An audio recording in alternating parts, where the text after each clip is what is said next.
Hey guys, welcome to this edition of the INBF Canada Athlete Interview Series. With today we got Mr. Ugo, the world champion guy here from Canada who won the INBF Calgary show in 2015, WNBF Pro. He's done many shows before in the past. He's Mr. Ripped over there. When I saw him for the first time there at the show in Calgary, I'm like, who is that ripped dude over there? I'm like, that's Mr. Ugo. So, buddy, it's a pleasure to have you on the show. And how are you doing today? Good, thank you. How are you? I'm doing great. Thanks for your time today. No worries. I'm looking forward to dig in with you and learn more about Ugo and your story. And are you from Canada, Ugo?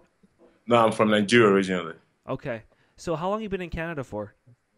I came here in 1998. Oh, 98. So that's... I got 18 years, 19 years. Okay, nice. And have you always been that guy who's like always in shape? Because man, I couldn't believe your condition when I saw you. I just wasn't conscious of it, right? Growing up, I've been an athlete all my life, really, right? So, I didn't have much mass like you see me last time. That's probably the most mass I've had ever. Wow. Because I was still growing, right? But I've trained. I trained. I remember. I trained, but wasn't really doing everything right. You know, I have a fighting background, so I always train with high intensity, and I like to spend a lot of time in the gym, even when I was as early as 2002. Wow. Yeah, I used to spend 4 hours in the gym, just finish and go play basketball. But the thing is, like, sometimes I don't even eat for 7 hours. Wow, no way. Yeah, and sometimes, you know, I just go eat. Like, I've always cooked, but I just never knew the importance of nutrition. I just trained weight because I started training weight out of stress and my family problem, like my mom and dad issues when I first moved here. That was the first time I met my dad.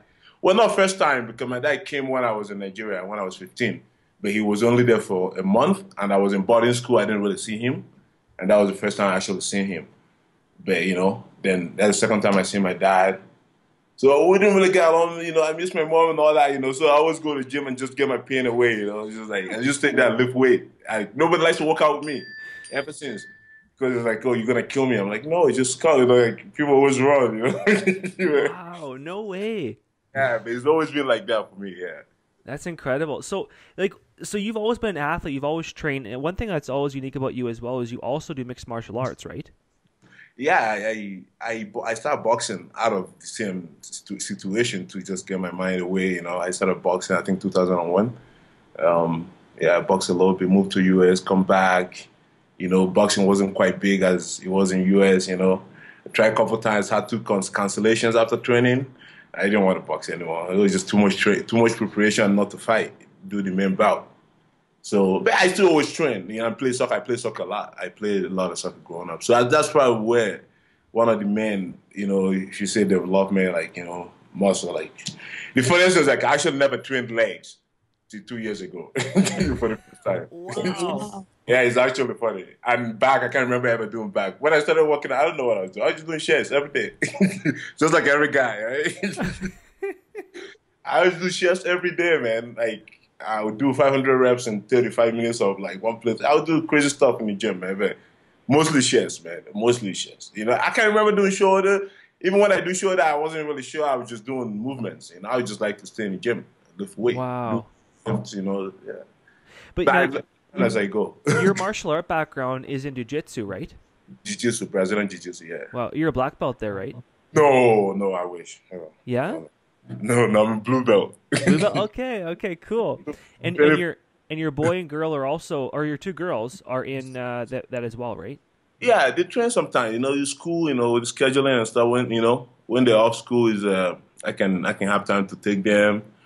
But, you know, summertime they train a little bit. But they've always, you know, been there. You know, kids learn by watching, too. They've always been there to see me training, right? Yeah.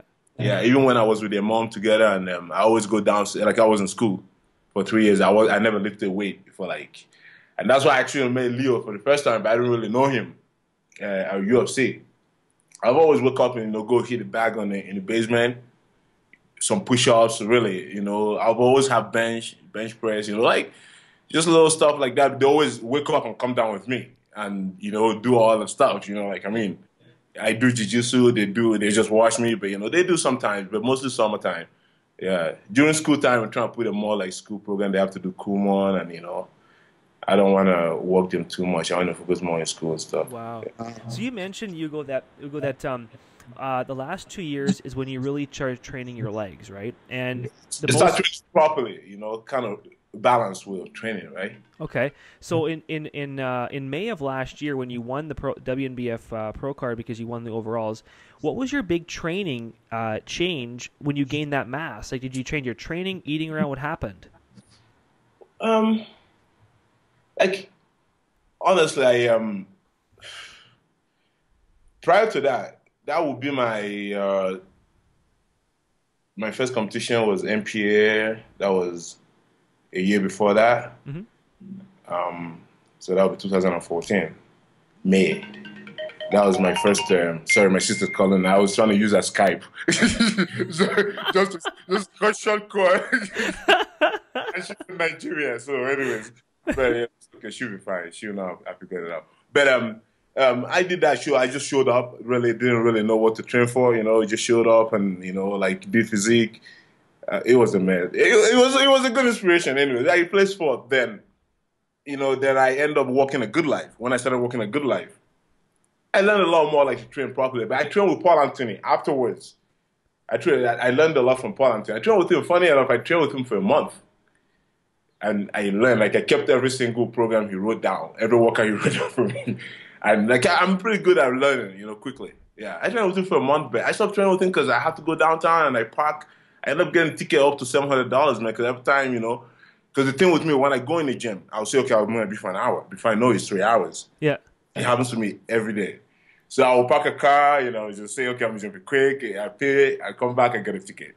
Every day. Wow. Every day. So I was trying to do WBFF after that because, I figured I need to know what is about the food, all that kind of stuff. I don't really know why I'm eating this, So I signed up with the World Health, started training with Paul Anthony. I did this show, I believe it's May 18th, okay, 2014. Then I wanted to do WBFF. I didn't know the difference anyways. Then actually, Paul Anthony is the person that wrote BCA for me. I never know what it is. Yeah. I just trained. I never used protein really. I just trained. I just lift weight. Right? I didn't really care. I just lift weight and go home. Right? I actually started competing the first time because people keep walking up to me like, "Oh, do you compete?" I'm like, "What compete? What is it compete? What are you talking about?" I'm like, people always like, "Oh man, you look jacked. Do you compete?" I'm like, I'm asking my friend. I'm like, Abdul. I'm like, what is people talking about, man? You compete what? Like, we start getting to bodybuilding. That's the first time I came across bodybuilding. So yeah, I'm very new to this. Very, very new. Yeah. Yeah. So I trained with Paul Anthony for a month. Really, really hard before. That was just a month. I did May, June, July. I did WBFF. Yeah. And I placed third in WBFF. I okay. trained for a month. Right. So then about August, I started working. I feel, I've always been an entrepreneur all my life. There's a good life open up by me. I feel like getting a job there. I'm like, let me, just get. I figure like, what do I really like to do, right? And another thing too, I was a little bit loggerhead with my family about going to law school. I just graduated. I didn't really, want to go to law school right away, given that I have some student loan. But they were just pushing me. I'm the only son, so I have for admission for law school, but I didn't go. So I'm like, okay, let me just get a job. Let me get a regular job. I never have a regular job for a long time. So so I got a job, a good life. I'm like, that's probably the only thing I can think about waking up every day and feel good doing. Just going to lift weight or help people lift weight. So I got a job, a good life. And I wasn't training with Paul Anthony. Actually, the MPA I did again in, I think it was November. Before that, Dwayne. Yeah. Yeah, Dwayne came to my gym, but therefore he trained there all the time. And I was just standing waiting for my client, and Dwayne walked from my back and said, "Man, you have a tiny waist, man. You have very good symmetry. You should be a bodybuilder." I'm like, yeah, I did one of those things before. I was telling him about the MPA, how I showed up. He's like, "Oh, that was you. We heard about you." I'm like, okay. So we had a really, really good conversation, and like he's like, "Yeah, I'll teach you how to pose." And this is like a month left from MPA. Okay, yeah. I'm like, I have nothing to lose. Well, who cares? I've been in the gym since August, lifting a lot of weight. Anyways, you don't want to put me in the weight room and stay there all day. Oh yeah, I train, man. I train like 4 or 5 times a day sometimes. If my client cancel, I just go lift weight, man. But then I'm already starting to eat properly. Okay. So I'm eating now about 7, 8 meals, sometimes 10 meals a day.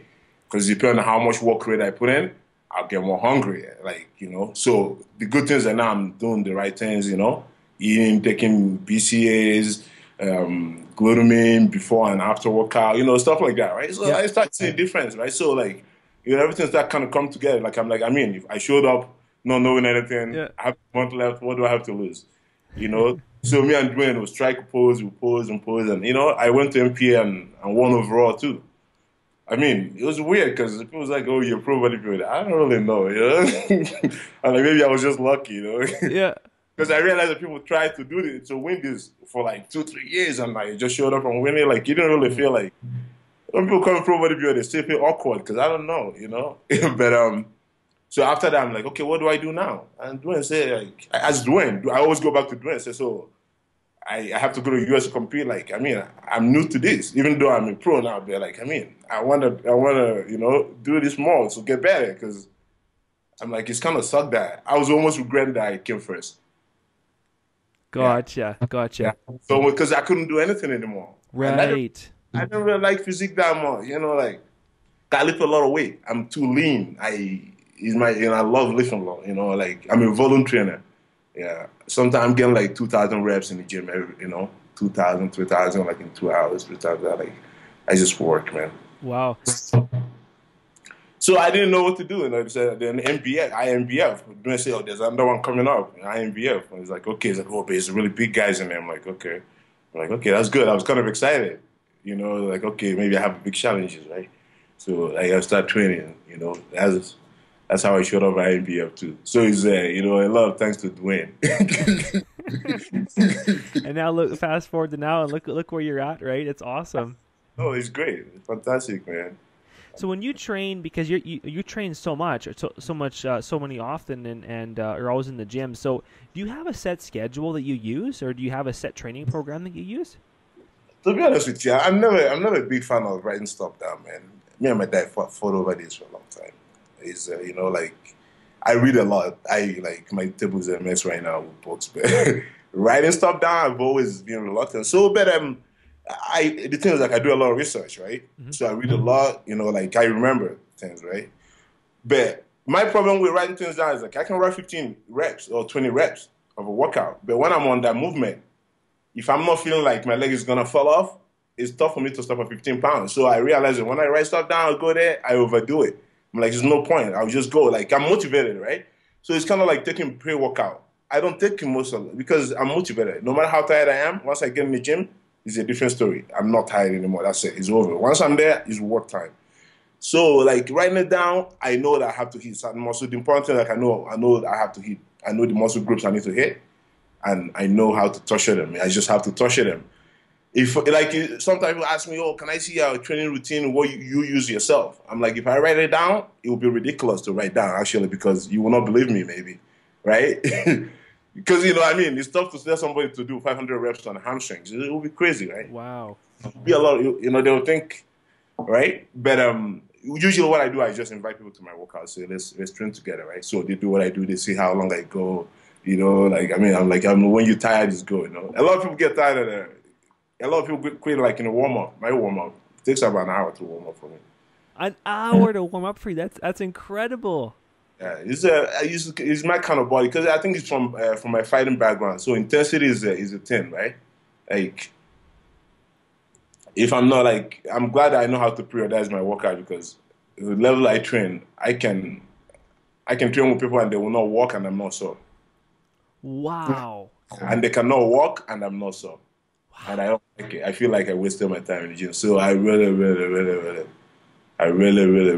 have to push myself. Now I'm eager because I want to hear even an idea of what was your last leg training workout? Like, what did you do? I did legs today. So it was a quick leg day because I know this is coming. Initially, I would have still been in the gym right now. I'll probably finish about 2 o'clock. I usually start at 10 to 2. I spent about 4 or 5 hours in the gym. Like last week, I spent about 35 hours in the gym. So once I finish training my clients, I eat, go to the gym, When I'm in the gym, I just, I relax and just train. I don't want to be in a hurry. But if I have only 1 hour, I just keep intensity really, really, really high. Almost no break in between. Like I force myself not to take breaks sometimes. Wow. Yeah. But I have intensity from fighting, right? So that's how I get off. Like no matter how I train, I need to do some kind of fighting, like get choked out, or you know what I mean. Need to that struggle, right? So I apply in my workout. Like a lot of drop sets. Like 100 reps of drop set in one set, stuff like that. Just like. So it's tough for me to write my workout down, so I can write the movement down, but the rep ranges, even when it's heavy, I want a lot of rep ranges. But no, define for me heavy, because it sounds like drop sets and 100 rep sets. Like I'm curious, because now you got me all intrigued of trying your workout, because I've never heard of even a 2 or 3 hour workout. That's intense. I'd be probably on the side puking. So exactly what did you do for legs today? I'm just kind of curious. So I trained with a new guy, a friend from Monroe College when I was in college. He's a Nigerian too. Very skinny. He's just the way I look when I was young too. Exactly the same physique, right? So I have to keep it brief quickly. So I came in today, and now I try to not to do the same thing all the time. Like I do a lot of research. Every week I learn something new. Last 2 weeks I learned from Arnold Schwarzenegger. Sometimes I don't start with what you usually start. Shock your muscle by doing a whole different thing, because you must be like, okay, I know what you're gonna do. You're gonna start with lunges, or you're gonna go here. So today I started with a core, my goal for the next show is to train my core. I shouldn't tell you that. That's a little secret, but I mean it's okay. I'm ready for the competition. I like the challenge, right? So I started with the core, and what they call it, rope pull down. Yep. Kneeling down.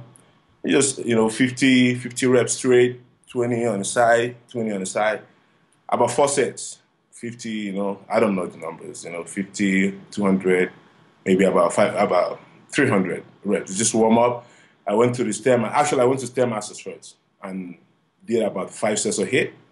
So I crank it up all the way to the end. I just run, sprint for like an hour, for 1 minute straight. You press stop and catch your breath for like 30 seconds and just push myself again, 5 sets. So my calves feel pumped, my leg feel a little pumped. I usually don't do it. Usually I do a lot of lunges. Usually I do about 700 lunges before I start warm up. Yeah.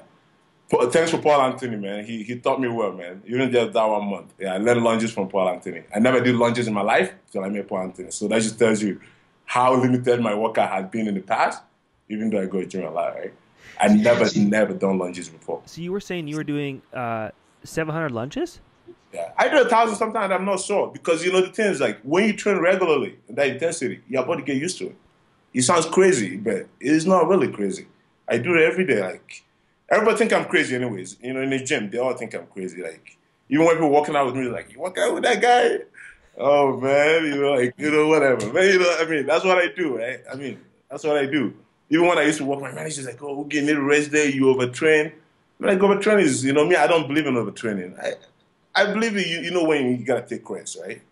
Depending, but everybody's different. If you don't have that kind of energy, you gotta take rest, more. Because overtraining, I counter the argument because I grew up in a different country, for example, and I know there's people that break rock for a living.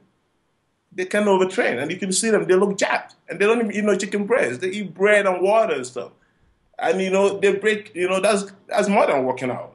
They don't have to. They have to do that. But me going to the gym and train 4 hours is overtraining. It doesn't make sense. And train 5 hours too. Like, I'm like, no, man, overtraining is just, I'm like, it's for lazy people, man. Like, whatever, man. I don't want to set a limit to myself. I'm like the worst. I won't get too much miles, but I want to be lean. I want to be defined. So your cardio program, Ugo, is your cardio program only what you mentioned at the beginning of your training of like sprints? No, I don't really do cardio, to be honest. No cardio at all. Okay. Well, not at all. Every now and then I throw it in, but cardio has never been primarily my thing. Towards competition, I do a lot of HIIT. But when I do a lot of HIIT. Right now, I'm training for May competition already, So I'm trying to, every show I do different. I say something different. I do something different, see how my body will react to it. I change my meal differently, like every week actually I do that. Yeah, some week, 2 weeks ago, I had steak for breakfast. Wow. Every day. And my body really, really responds to it, but I don't want like red meat too much as I'm nothing. So I figured maybe I should try, turkey, drumstick, like for breakfast. I don't know. For me, breakfast doesn't really matter. I don't sleep much. That's the thing. So mostly I'm awake. I go to bed about 2 and wake up about 5 in the morning. Yeah, I sleep about 3.5 hours every day. Yeah, Are that's just you me. serious? I have a lot of energy. So, like I have to realize my body is different for a lot of people, right?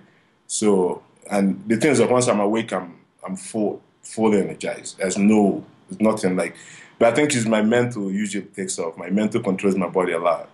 So I never really believe that I'm tired. Even if I'm tired, I never give in to weaknesses. Wow, that's It's just, incredible. it's just a background how I grew up. It's just. So give us an idea of how you grew up, because this is like mental toughness almost. Like you're pre-programming yourself to think that, whether you got 3 hours of sleep or not, you're not going to tell yourself you're tired, right? Yeah, no. Yeah, I mean, I think that's your state of mind. I think a lot of things are state of mind because I mean, before you get tired, even you walking in the gym. Sorry about the phone, babe.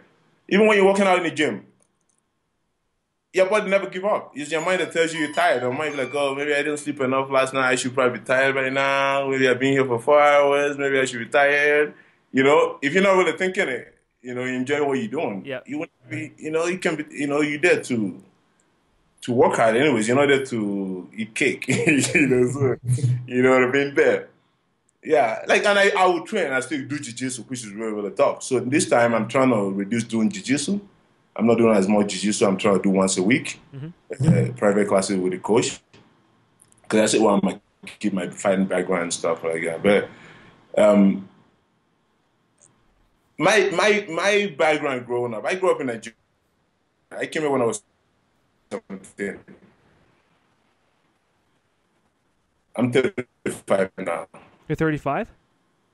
Yeah, I came here when I was 17. After I came in June, I'm 35. Yeah. So, I mean, I never knew my dad, like I said before, right? So I had to go with my mom, like, it's not even middle income class, but, my mom is a teacher, right? She's a primary school teacher. So that was a very stubborn kid. I was a very, very, very stubborn kid. And, from my reading and research now, I realized what that is not because I'm stubborn, just have a lot of energy. It gives me a lot of energy. Has the propensity of like running around, doing, like you have so much energy, then you run around, you're breaking stuff, you're doing this, you always, kids cause trouble because they run around, but the kids are quiet, usually quiet, they don't got much energy to run around. So I have so much energy that when I was 10, my mom called my dad and said, you have to take your son. I cannot raise him, he's stronger than me. My dad is like, oh, don't worry, I'll take care of him, blah, blah. This is in letter then. We don't even have a phone or anything. This is like, wow. It's a letter, right? Because whenever a letter comes from Canada, we just say excited to see what daddy say, But it doesn't come all the time too. Sometimes 2 years we don't hear from him, and so sometimes he writes, right? So he's like, oh, don't worry, I'll take care of Ugo. I remember reading that letter, because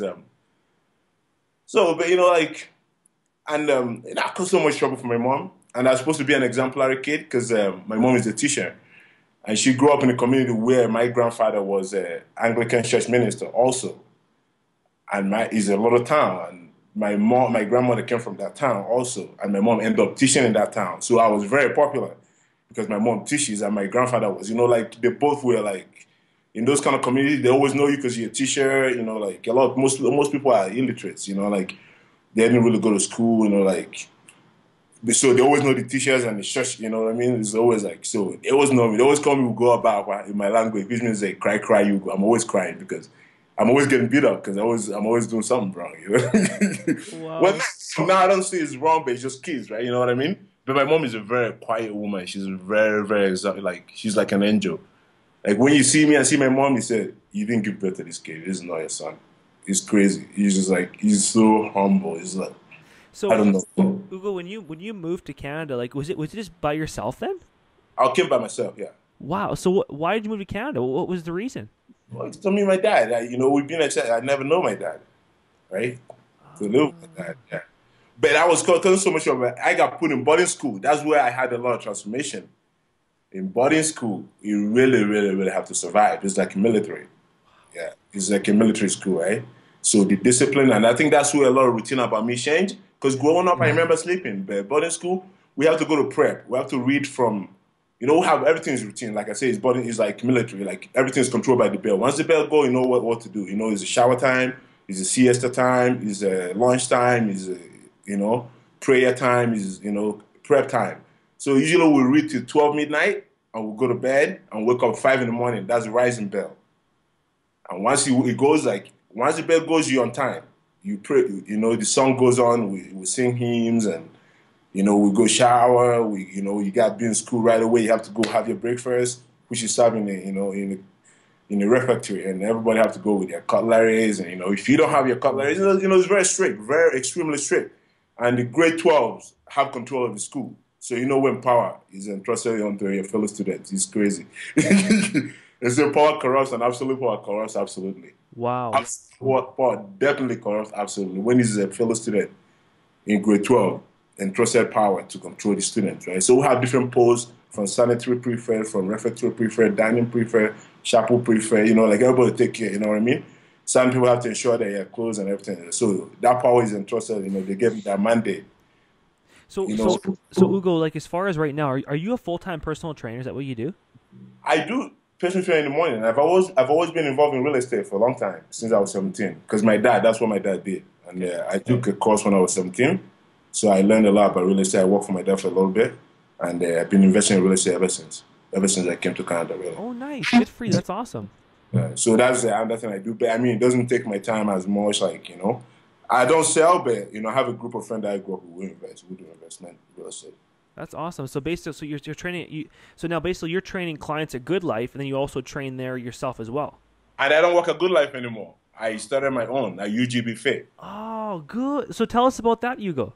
Yeah, it's been going pretty good. Because Good Life at the time, it was just, you know, I just didn't have enough time to do any other thing, you know. I worked there for about a year, and, you know, I wake up in the morning, I have to rush to the gym, I have to come back late because I train and all that. I come back, I won't really sleep much, and I do that for 5 days a week. Then weekends I have my kids, and I'm tired, I have to run around. Not really tired, but like, you know, like, I want to go do this, do a laundry, buy grocery, get ready for Monday. So I'm not really spending time with them. I'm just having them, but I'm not really giving them my time, because I'm still doing this and that to get ready for work. So I feel like work is controlling my life. And it's not like I'm making any kind of money there. But I never started there because of money, but the time was, you know, like, it just wasn't working out for me. So I decided, because like right now, like, I make more and have more flexibility with 3 clients than when I was Good Life with 15 clients. Gotcha. That makes way more sense. Yeah, it makes more sense. Yeah. And so I finish training mostly like about 12 noon. I start from 6 in the morning to 12. Then I have intermission. Then usually I go to the gym and spend till like about 4, go home, eat, then get ready for maybe 8 if I have evening clients. And I go, if I don't have evening clients, I go back to the gym again a little later. Wow. So some days I may get 5 hours. Some days I may get 6 hours, actually. But it depends. But I have nothing to do. You know, I don't know. You're like the Michael Jordan of natural bodybuilding. I don't know what else to do. I mean, there's nothing to do much in Calgary. So, you know, I hang out in the gym. Well, we're gonna fly over to Montreal. I'll take you on Montreal. You know, so yeah. Good for you, man. I'm really glad to hear that. That's fantastic. So, how do you balance the kids then? So you're training, you're working. How do you balance them? I see them quite a few. Like, I drive past their school before I go to school. So usually lunchtime, I try to see them in the middle of the week. Okay. Sometimes it can be weekends for sure. But, you know, sometimes, some days I have cancellation. I go pick them up in the middle of the day, especially on my race day. I pick them up from school, drop them at home. You know, I try to go pick them up from their moms in the morning too. If I don't have early clients, sometimes Monday, Wednesday, Friday, I usually start at 10. And I'll go pick them up and drive them to school. I used to drive her to school all the time. I used to drive them to school every day. I used to drive from my place and go to the mall and drive them to school every day. But I started working at Good Life, and I couldn't do that anymore. So, yeah. But, you know, I see them enough. I see them quite enough. Like, I have a very great relationship with their mom. I mean, we understand the importance of raising the kids. As, you know, at least that's what we have a mutual understanding. That is so good to hear that, Ugo. So I want to ask you, too, like, okay, so, you know, you're in Calgary. You're training, you know, all your, you know, you're training a lot. You got 2 kids, and like, do you have a social life, or is your social life basically the gym? My life is all social, man. Everything's social, man. I can multitask, man. You know, especially when I train. You know, like when I walk in the gym, I know everybody in the gym. Well, everybody in the gym knows me because I'm terrible with people's name. You know, but I'm working on it though. working. But I know too many people. Too many people know me because I, like I just have that personality. Like, I talk to everybody. It doesn't matter who you are. I can, people relate with me. Like usually, when people see like you joke and they feel intimidated, but when they talk to me, they're like, "Oh man, like you're just crazy." Like I'm wide open. Just come in, train. Why? All you have to do is work as hard as you can. I train with discipline, but I can say hi and just continue my work. I can make eye contact, say hi, and keep doing what I'm doing. Like if you come talk to me or something, like I can say, I'll talk to you later, but people know me. Like some people even this week on Tuesday, a guy in the store and say like, "Oh, when I met this guy, I thought he was just being an asshole." I tried to talk to him when he was training, and he kind of punked me off a little bit. I'm like, that's discipline. If I said the president where I just shot in the gym, then I would never get anything done. There, more people come talk to me. He's like, "Yeah, but now I realize why he did that, man. Thank you for that." He was like, "Okay, that's crazy that you realize why I did that. It's not because, you know." And so I'm like that, like even if you randomly walk into my workout, you want to train. After my set is your set. After I said is my set. That's how we train, back and forth. There's no break really, So awesome. If you're tired, if you have to go, but I don't really like if I'm training with you texting. I work with energy. I like people I'm training with kind of have the same mindset. Yeah. If not, then it affects my workout. And, like usually when I train with people, I kind of break them off. Giving preamble, like this is how we do it. I'm not better than you. You're not better than me. I'm trying to, fight my challenges here. We're here to do what we cannot do, not the things we can do. So do your best. If it's a back there, for example, usually people are like, I can't do pull-ups. I'm like, I'm doing 10 4 sets for warm-up, and you doing 10 4 sets for warm-up. We're going to help you till you get 10, because I'm not better than you. You have to get 10. It doesn't matter how long it takes you. You're going to get 10. 10 sets of everybody. Everybody do the same thing. You can drop weight, but you have to do the same thing I'm doing, because I'm not better than you. I let go, I'm like, I'm not better than you, because some people can do better than I do. So, everybody's finding their own world. So, just settle down. Don't try to do too heavy because I'm doing heavy or whatever, Walk from where you have, like you grow slowly, you know what I mean? This is awesome to go. So I want to ask you, what's your plans for the end of the year? Are you doing the Edmonton Pro Show, WNBF? I'm doing that for sure. 100%. Awesome. Yeah. So here's my other question too, because our World Championships got changed now, first time ever in LA. We're doing our World Championships in November on November the 19th in LA, Muscle Beach. So I'm not sure if are you game to go there too or what? I'm not sure yet. I don't think I'm ready for that. The reason being that, because I can show mistakes, but I want to be very competitive, Yep. To be honest, I want to be very competitive if I go. I don't want to just show. Even Musclemania, I want to do Musclemania. Yep. Even Musclemania, I don't think I'm ready for it. But, this year, I'm trying to, I'm pushing myself for Musclemania, October 8th. If I can do October 8th, then, before the pro show, I think it will put me in a good place to come back and rest a little bit and, optimize myself again and come back on the show. I really want to be competitive, I know I just started this. I know I'm fortunate enough to, win 2 pro cards, but by no means I don't think I'm that competitive with a lot of people who've been doing this for a long time, I think not that I can look okay on the stage, but, I think I need a lot of work. You'd be surprised, Ugo, because when I saw you in Calgary, you have an exceptional physique, not just your conditioning, but your overall symmetry and your balance. And, we're always trying to improve. We're always our worst critics, right, as ourselves, right? But I am looking forward to seeing you in Edmonton on that pro stage. And, that's going to be really good to see you there, man. And I guess that might be the judge for you for Worlds, November the 19th in LA, because it is Muscle Beach territory. I'm getting ready for it, man. I'm getting ready for Edmonton. I'm already training for that. I'm looking forward to seeing you up there, buddy. I can't wait. So, do you want to add anything else for the end of our interview there, Ugo, that you want to share on the call? When it comes to fitness, it's like, for me, it's really a lifestyle. I take out push as a lifestyle. It's not really, I primarily do it now for because I fell in love with it. It's not the reason why I initially started, but for me, it's a lifestyle. It's just the kind of sad things that I see about this whole bodybuilding things, like most people, there's a lot of misconception about it.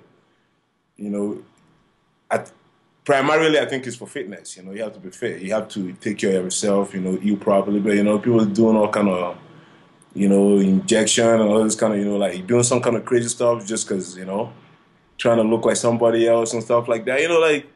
And also, like, especially when people are like, oh man, what do I have to do to be like you? I'm like, you can never be like me, not because I'm better than you, because, number one, I have different genetics, I have different builds, you're going to have to build yourself, I think everybody looks good if you build yourself to how your physique, your genetics is, build symmetry, balance, and stuff like that, right? So it's kind of, the thing, if I have to tell any athletes, just like, you have to be patient too. Like I'm saying, like, I didn't look like this 2 years ago, and it's not like I'm training a little less harder. My training has been on point, always. I mean, not on point, like, but, I've trained properly. I've trained with intensity, and I'm always sore after training.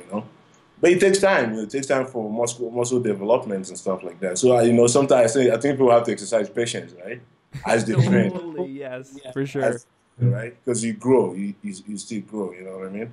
Well, it's also a real nice thing from Ugo. Like when people see you, they probably think, "Oh man, that guy's taking something." And for you, on steroids. Yeah, and everyone thinks you probably are. But, it's so cool that to see you as a pro, WNBF pro, and to know that you're tested, you've been polygraphed, you've been urine tested. Like you are a clean specimen as far as all natural is concerned, and that's really inspirational to athletes to hear that story and to hear how, because your training program is pretty intense. That's pretty cool. I'm glad you shared that detail, because I think a lot of guys, when they watch the interview afterwards, they'll be like, "Oh wow, like 3 hours of training. I want to go to Ugbfit.com and how do I train with this guy?" Yeah. No, seriously, this is the way I train sometimes. Sometimes I can stay in one movement. I'm not a big fan of jumping from one movement to another movement. Some days, like I know 2 days ago, I went to the gym just, deadlift for like about 25 sets of deadlift. Yeah. Wow. Just for that hour and a half or two, then superset with the core or something like that, The other day, bent over row, like, T-bar, 25 sets or 15 reps, and I went heavy too, I put in those two, I just sit down like I'm walking. Like I train like I have a supervisor watching me, right? So I can't really mess up. That's the mentality that I use in the gym. I train like I have a supervisor, So, maybe every now and then, I have to like take maybe 2 minutes break or 5 minutes break, walk around, get some water. But, like for the most part, I'm trying to haul it, man. So, I mean, and, I love training with other people, man. 'Cause I always learn something. The funniest thing is, like, I always learn something from people. Always. They always think that I'm the one teaching, Like, I always learn something, man, every single day. It's crazy. Like, every single day. Ugo, where can I find you online? What's your website, Ugo? Ugbfit.ca. Ugbfit.ca. Yeah, www.ugbfit.ca. And you train clients right now, correct? Yeah, I do. Awesome, guys. So go to ugbfit.com. Ugbfit. ugbfit.ca. And that's where you can find Ugo. You're also online on Facebook and Instagram, right? Yeah, I'm active.